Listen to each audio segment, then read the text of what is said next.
There's a silent pact you make with yourself the moment you choose to heal, to rebuild, to truly live again after the storm. The privilege of a lifetime is to become who you truly are, Carl Jung observed. A profound truth that resonates deeply with anyone who has felt lost, fractured, or stripped of their identity by life's harsher realities. We often navigate our lives driven by external obligations, what we owe our families, our employers, society, or even the ghost of who we once were. We pile on responsibilities, strive for external validation, and attempt to fulfill expectations that may no longer align with our deepest selves, especially after experiencing profound trauma, loss, or significant setbacks. But what about the most fundamental obligation of all? What about the debt of potential, of unexpressed joy, of unrealized strength that you owe to the one person who will be with you from your first breath to your last? You owe it to you. This isn't selfishness, it's self-preservation, self-reclamation, and ultimately, the most powerful form of contribution you can make to the world. Because a whole, healed, and thriving individual has infinitely more to give up. This is about stepping out of the shadows of past hurts and into the brilliant light of your own inherent worth.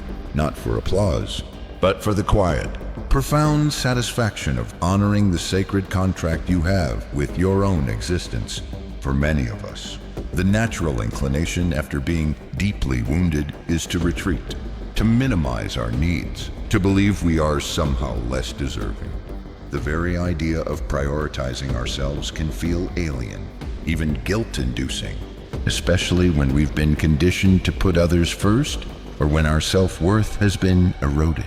But consider the profound cost of not honoring this debt to yourself. It's a slow erosion of spirit, a quiet forfeiture of joy, a silent surrender to a life lived beneath your true potential. This isn't how the truly transformative figures in history operated. Did Abraham Lincoln, burdened by the immense responsibility of a fractured nation, neglect his own intellectual and moral compass? Oh, he meticulously cultivated his inner world, his principles, his vision, because he understood that his ability to lead depended on his internal fortitude. His resilience, his moral clarity, was a direct result of the effort he poured into himself. To truly impact the external world, you must first master your internal mind. This begins with a fundamental mindset shift, recognizing that investing in yourself, in your healing, in your growth, is not a luxury, but an absolute necessity. It's the courageous decision to reclaim your narrative and declare that your well-being, your peace, and your authentic self are non-negotiable priorities. This radical shift in mindset is built upon an unshakable belief in your own inherent worth, a belief that must be cultivated fiercely, especially when past experiences have conspired to tell you otherwise. When trauma or loss strikes, it often leaves us questioning our value, our strength, even our very right to happiness. But the truth is, your worth is intrinsic. It is not earned or lost based on external circumstances or the actions of others. It simply is. To owe it to you means believing, deeply and irrevocably, in the profound potential that still resides within you, even if it feels dormant, even if it feels buried under layers of pain. This belief isn't naive. It's a strategic choice, a powerful act of defiance against the narratives of defeat and despair.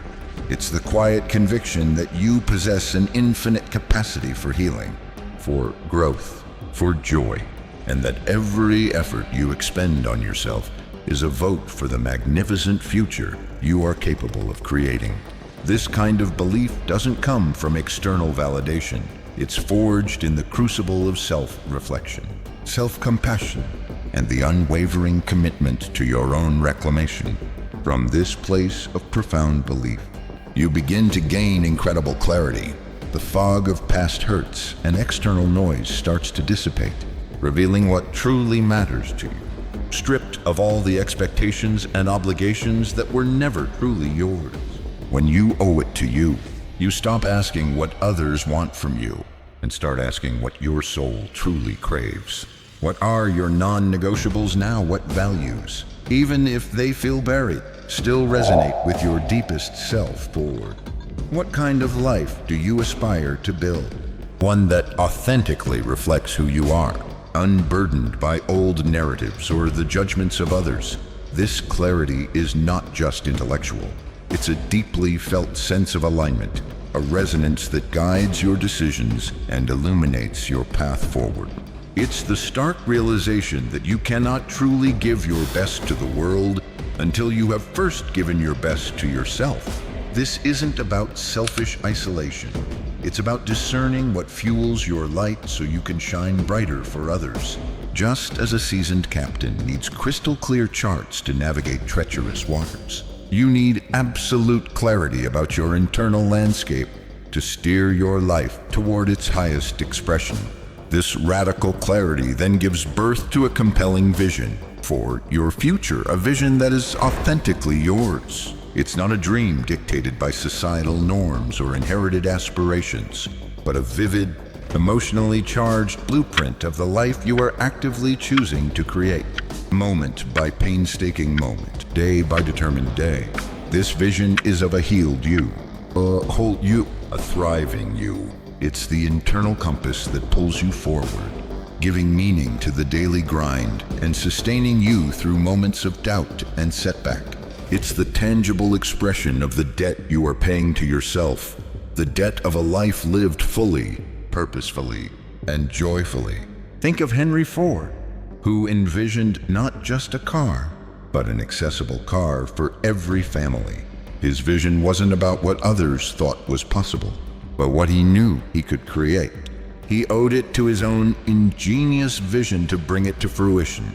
Your personal vision must hold that same power for you, a future so compelling that it becomes inevitable, simply because you are committed to making it so.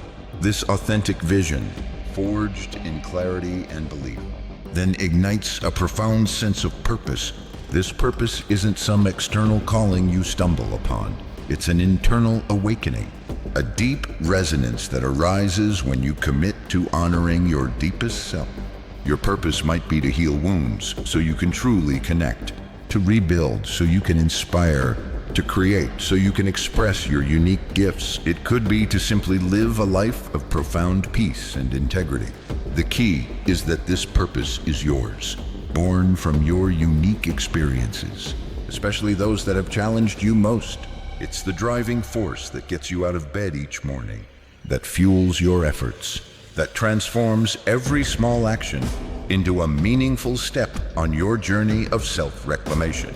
When you truly understand that you owe it to you, your purpose becomes sharper, more urgent, more profoundly meaningful.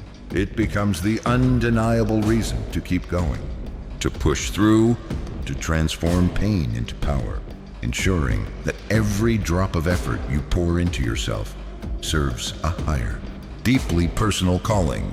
With purpose burning brightly, the unwavering commitment to discipline transforms from a chore into an act of profound self-love.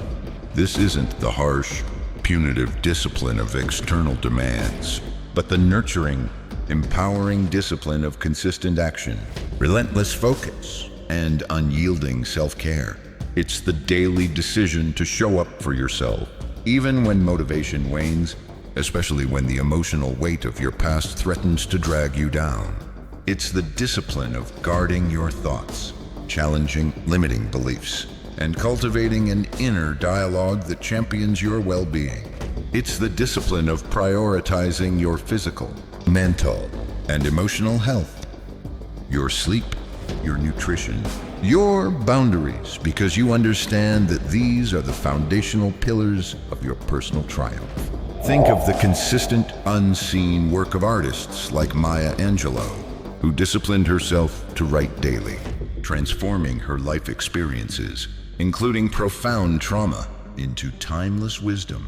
Her discipline wasn't for an audience.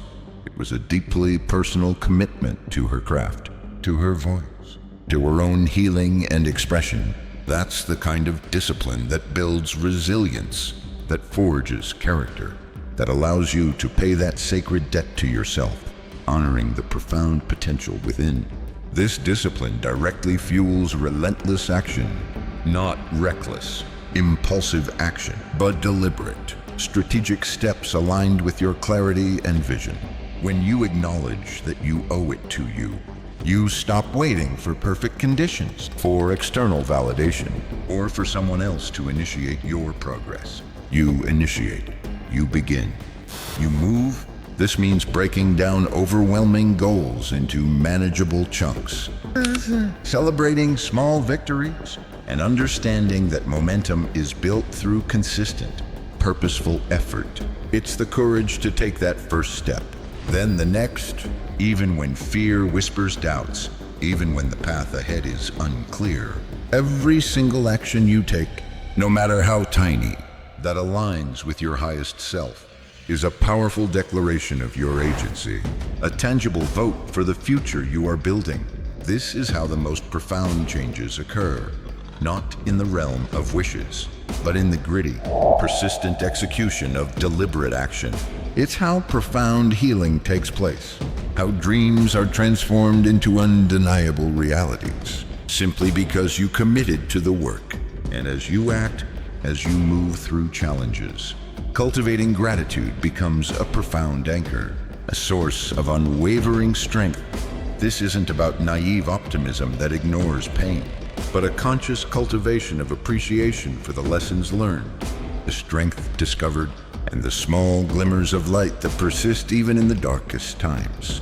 It's about shifting your focus from what was lost to what remains, from what was broken to what can be rebuilt, and from the wounds that linger to the wisdom they impart. Gratitude is a powerful antidote to despair and resentment, not because it erases the past, but because it reorients your mind towards abundance and possibility. It is the quiet recognition that even in the aftermath of life's most brutal storms, life persists, and within you, the capacity for joy, for connection, for appreciation still burns fiercely. It's about appreciating the journey, the struggle, and the profound act of choosing yourself. This profound appreciation fuels your resilience and solidifies your commitment to the debt you are paying to your own magnificent existence. As you embrace this journey, you'll find an incredible capacity for adaptability. When you owe it to you, you understand that rigid plans often crumble in the face of reality. Especially after life has thrown its harshest blows, the ability to pivot, to adjust, to learn from unexpected detours becomes paramount. This means releasing the need for things to be just so, and embracing the fluidity of what can be. Trauma and setback often force a radical reevaluation of priorities, a stripping away of the inessential, leaving behind only what truly matters. This can be painful, but it also creates immense space for new growth, for unforeseen opportunities. Think of great inventors like Thomas Edison. His triumphs weren't linear. They were a testament to his profound adaptability, his willingness to adjust, to try countless approaches, to learn from every failure until he found the path to success. He owed it to his vision to adapt tirelessly. That's the spirit of honoring yourself, a willingness to experiment, to fail forward, to find new pathways when old ones are no longer viable, always with your ultimate well-being as the guide. This adaptability is deeply intertwined with a relentless commitment to continuous learning. Every setback, every challenge, every wound becomes a profound teacher. To truly honor the debt you owe to yourself means approaching your experiences, particularly the painful ones, with an insatiable learner's mindset. What is this teaching me about my own resilience, about the human spirit, about the world? How can I use this experience to become wiser, stronger, more compassionate? This learning isn't just intellectual, it's deeply experiential, integrating wisdom into the very core of your being. It's the difference between simply enduring pain and actively growing through it. It's the quiet process of transmuting your scars into sources of strength, your vulnerabilities into wells of empathy. This commitment to learning transforms adversity from a dead end into a profound catalyst for growth, ensuring that no experience, no matter how difficult, is ever truly wasted. You become an alchemist, transforming the lead of your suffering into the gold of wisdom and profound self-knowledge, preparing you not just to survive, but to truly flourish. Ultimately, this entire journey culminates in an unshakable resilience. Not the kind that means you'll never feel pain again, but the kind that means when pain inevitably comes, you possess the internal resources to meet it, to process it, and to emerge not diminished, but profoundly strengthened. It's the ability to bend without breaking, to fall and rise again, not just once, but every single time, because you've cultivated the inner strength to do so. It's the quiet knowing that you are capable of navigating whatever life throws your way, because you've already navigated so much, and each passage has left you more capable, more aware, more profoundly you. This resilience is the ultimate repayment of the debt you owe to yourself, the living proof that you honored your own potential, that you chose yourself, and that your spirit is an undeniable force for good in your own life. So, let this profound truth echo within every fiber of your being. You owe it to you, not as a burden, but as a liberating call to action. Let it be the unwavering compass that guides your every step, every choice, every breath. The world may have knocked you down, but your recovery, your healing, your triumph, these are not for anyone else to dictate. They are yours. You are not a victim of circumstance. You are the architect of your own rebirth, the relentless champion of your own magnificent spirit. The strength you seek is already within you. The healing you crave is a journey you initiate. The joy you desire is a garden you cultivate. Stand in that truth. Let it empower every decision you make, every boundary you set, every act of self-compassion you extend. The path forward may still be challenging, but you now walk it not out of external obligation, but out of a fierce, unwavering commitment to your own profound potential. For when you truly recognize and honor the debt you owe to yourself, you are not just building a better life. You are becoming the person you were always meant to be, radiating a quiet, undeniable power that will inspire not just yourself, but everyone around you. Go live, heal, thrive, because you owe it to you